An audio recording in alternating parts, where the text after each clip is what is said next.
جی السلام علیکم۔ آج ایک اور اردو ادب کے موضوع کے ساتھ حاضر ہیں۔ آج ہم بات کرنے والے ہیں مشہور سیاح اور کالم نگار ابن انشا کے سفر نامے کی خصوصیات اور ان کی مزاح نگاری کے حوالے سے۔ ابن انشا ایک کالم نگار بھی تھے اور ایک مشہور شاعر بھی تھے، اور وہ ایک سیاح بھی تھے۔ ان کے سفر نامے اخبار میں بھی شائع ہوئے، اور ان کی نثر میں ہمیں ایک قسم کی شگفتگی اور ایک مزاح کا سا انداز نظر آتا ہے، اور اسی انداز نے صحافیانہ تحریروں کو بھی ان کی ایک ادبی شان مہیا کی ہے۔ ان سفر ناموں میں ہمیں مزاح جو ہے وہ کوٹ کوٹ کر بھرا ہوا نظر آتا ہے، اور ان کی زبان ہمیں رواں، دلکش اور شگفتہ نظر آتی ہے۔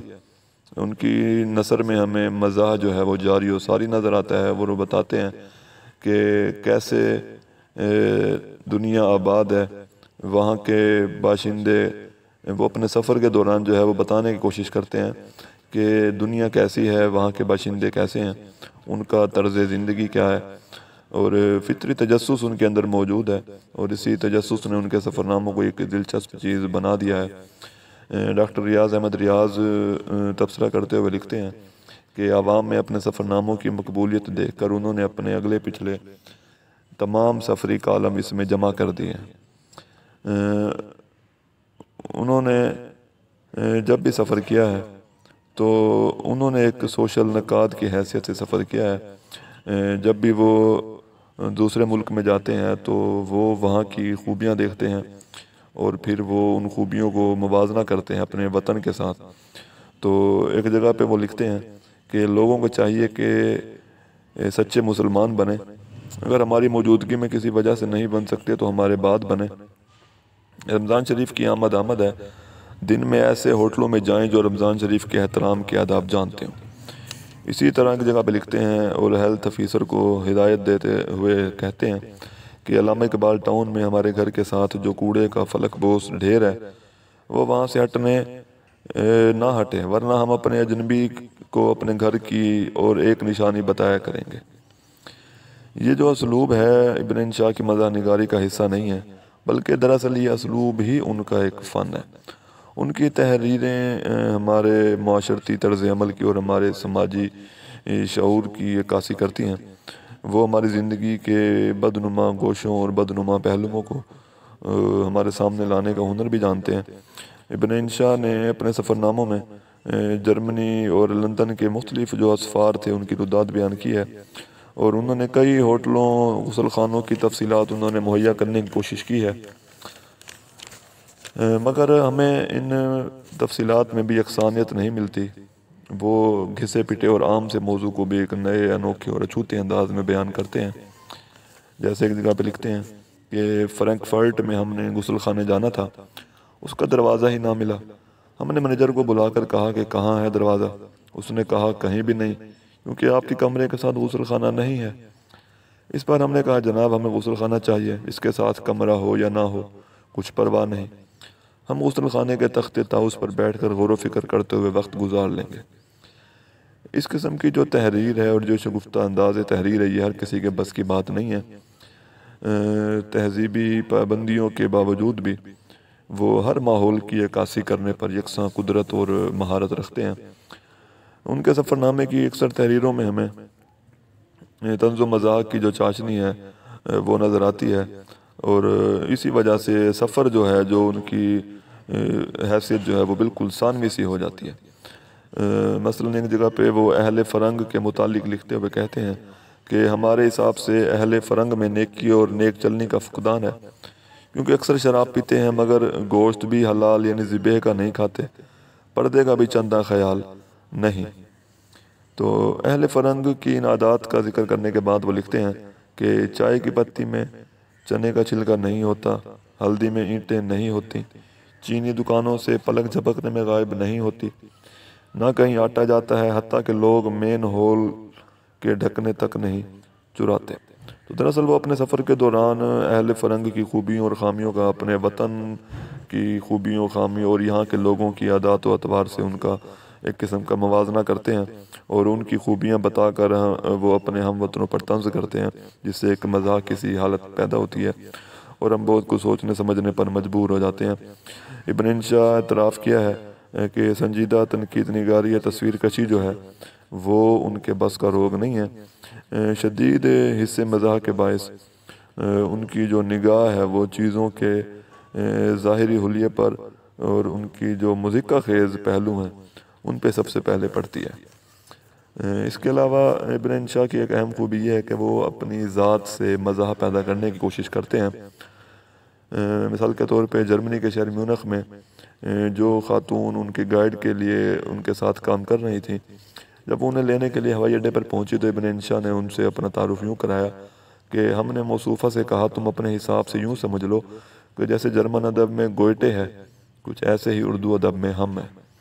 ابن انشا کے سفر نامے میں ہمیں ان کے دوستوں کا ذکر بھی ملتا ہے جو غیر ملک میں رہتے ہیں۔ دوستوں کے ساتھ نوک جھونک میں اور چھیڑ چھاڑ میں انہوں نے کئی صفحے جو ہیں وہ مختص کیے ہیں۔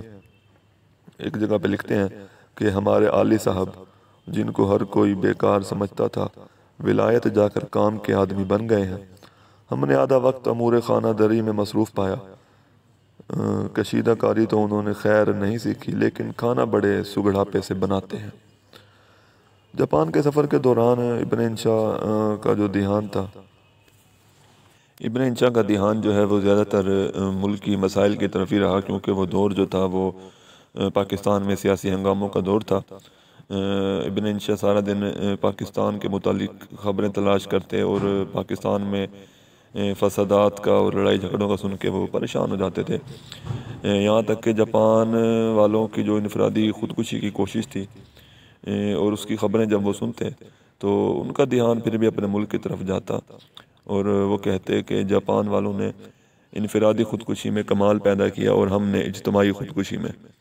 اس اجتماعی خودکشی میں ہم سب چھوٹے بڑے جو بسوں کو جلاتے ہیں، کارخانے بند کر کے، ہڑتال کر کے، ملک کو اقتصادی طور پہ مفلوج کر کے لوگوں کو بے روزگار کرتے ہیں۔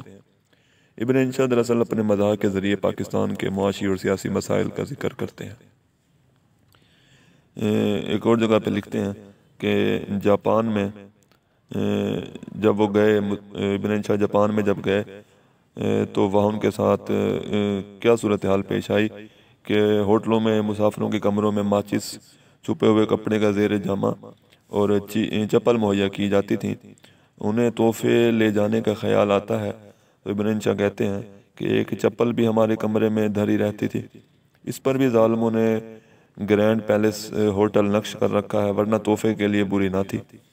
اس طرح جاپانیوں کے چائے پینے کی عادت بھی انہیں پسند نہیں ہے اور کہتے ہیں کہ جاپانیوں نے چائے نوشی کو بھی عبادت بنا دیا ہے۔ چائے کیا پیتے ہیں، آرتی اتارتے ہیں۔ اگر اتنی مشقت کرنی ہے تو انسان چائے پینے کی بجائے سیدھا عبادت ہی کیوں نہ کر لے۔ اس سفر نامے کی اہم خوبی یہ ہے کہ ابن انشا نے دوسرے ممالک کے بعض حالات، رسومات، اقدار کے بیان میں وطن عزیز کے ہی حالات، رسومات یا اقدار کو بیان کیا ہے اور وطن عزیز کے لوگوں کی عادتوں سے اور یہاں کی رسومات سے ان کا موازنہ کیا ہے۔ کوئی بھی ملک کا شعبہ نہیں ہے جو ان کی نظروں سے اجل رہا ہو۔ ملک معاشرے کے سارے سیاسی پہلو اور معاشرتی پہلو اور ملک کے سیاسی ہتھ کنڈے انہوں نے سب پہ گہرا طنز کیا ہے۔ تو وہ جگہ جگہ پہ اپنے وطن سے اور جاپان سے موازنہ کرتے ہیں۔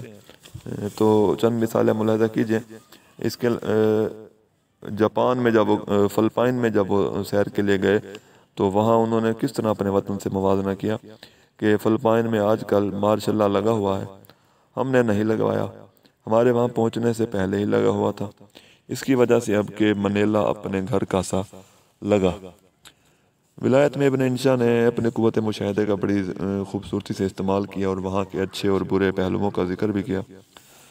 قطار بنانا وہاں کیونکہ معمول کی بات ہے، مگر جب بھی بس آتی ہے تو سب لوگ سلیقہ بھول بھال کر قطار توڑ کر بس پر سوار ہونے کے لیے پل پڑتے ہیں۔ اور اسی موقع کو جب انہوں نے بیان کیا ہے تو وہ کہتے ہیں کہ ہم نے اطمینان کا سانس لیا کہ کچھ نہ کچھ مشرقیت کی روح ان لوگوں میں بھی باقی ہے۔ تو ابن انشا بڑے لطیف انداز میں دراصل وطن عزیز کے جو ہماری اقدار ہے اور ہماری روایات ہیں اس پہ گہرا چوٹ کرتے ہیں۔ سفر نامے نگاری کے حوالے سے آخری جو ان کا حصہ ہے کتابوں کا، وہ بڑا معیاری معلومات مہیا کرتا ہے۔ اس حصے میں ایران اور سری لنکا کا جو سفر نامہ ہے وہ شامل ہے۔ سری لنکا کے سفر کے دوران وہاں کے گرم موسم کا بیان کرتے ہوئے وہ لکھتے ہیں کہ ہمارا خیال تھا کہ وہاں دن بھر باد نسیم چلتی ہوگی۔ ہوٹل کا کمرہ بھی اتفاق سے ایسا آرام دہ اور گرم ملا کہ ہیٹر لگانے کی ضرورت نہ تھی۔ اس کے علاوہ سفر نامہ نگاری کی ایک تکنیک ہے کہ وہ ان کی جو تکنیک ہے ابن انشا کی کہ وہ روایتی سفر نامہ لکھنے کے بجائے اپنے قوت مشاہدے سے حص مزاح پیدا کرتے ہیں۔ زبان و بیان کی دلچسپی کے ساتھ سفر کی ایک مربوط کہانی اور خوشگوار بیانی انداز اپناتے ہیں جو بعد ازاں مفقود ہو کر آخرکار روزنامچے کی شکل اختیار کر لیتا ہے۔ یہاں ان کے لب و لہجے میں ہمیں سنجیدگی بھی نظر آتی ہے۔ مثال کے طور پہ ملاحظہ کیجئے کہ جو تھرل، جو سنسنی اور جو ذوق و شوق ایران کے سفر میں محسوس ہو رہا تھا عازم یورپ کے وقت نہ تھا، وہ جنبی دیس تھے، یہ ہماری تہذیبی جنت گمگشتہ تھی۔ یہ کہے بغیر ہمارا گزارا نہیں ہے کہ ابن انشا کے باقی سفر ناموں کی طرح یہ سفر نامہ بھی یعنی ابن بطوطہ کے تعاقب میں اگرچہ یہ باقی سفر ناموں کی طرح ایک عمدہ سفر نامہ نہ بن پایا، مگر کیونکہ اس میں سیاحت کا احوال جو ہے وہ بیان کیا گیا ہے اور ابن انشا نے اسے مربوط اور مسلسل شکل دینے کے بجائے روزنامچے کے انداز میں تحریر کیا ہے، یعنی انہوں نے جو کچھ سفر کے دوران دیکھا اسے لکھا اور اسی شام اشاعت کے لیے انہوں نے بھیج دیا۔ اس لیے اس کتاب میں جو ہے ہمیں تسلسل اور ربط نظر نہیں آتا، مگر یہ سفر نامہ جو ہے وہ اجنبی دیسوں، تہذیبوں اور مناظر سے ہمیں محروم نہیں رکھتا۔ ان کے شگفتہ اسلوب کی وجہ سے آج بھی یہ بڑے ذوق و شوق سے پڑھا جاتا ہے۔ سفر نامہ نگار کی حیثیت سے ایک تکنیکی خامی جو ہے وہ ان کی خوبی ہے کہ ان میں روایتی سفر ناموں جیسی جغرافیائی اور تاریخی قسم کی خشک معلومات اور ان ممالک کے سیاسی اور اقتصادی تجزیے کی بھرمار نہیں ہے۔ ان کی شوخ، چنچل اور مسکراتی تحریروں سے اردو ادب میں ایک چاندنی کا سا سما معلوم ہوتا ہے۔ شفیق الرحمن تبصرہ کرتے ہوئے لکھتے ہیں کہ ان کا نام پڑھتے ہی ہونٹوں پر مسکراہٹ آ جاتی ہے کہ اب یہ ہنسائیں گے، پھر وہ ہنساتے ہیں اور خوب ہنساتے ہیں۔ یہ تھی ان کی کتاب ابن بطوطہ کے تعاقب میں کا ایک مختصر سا جائزہ۔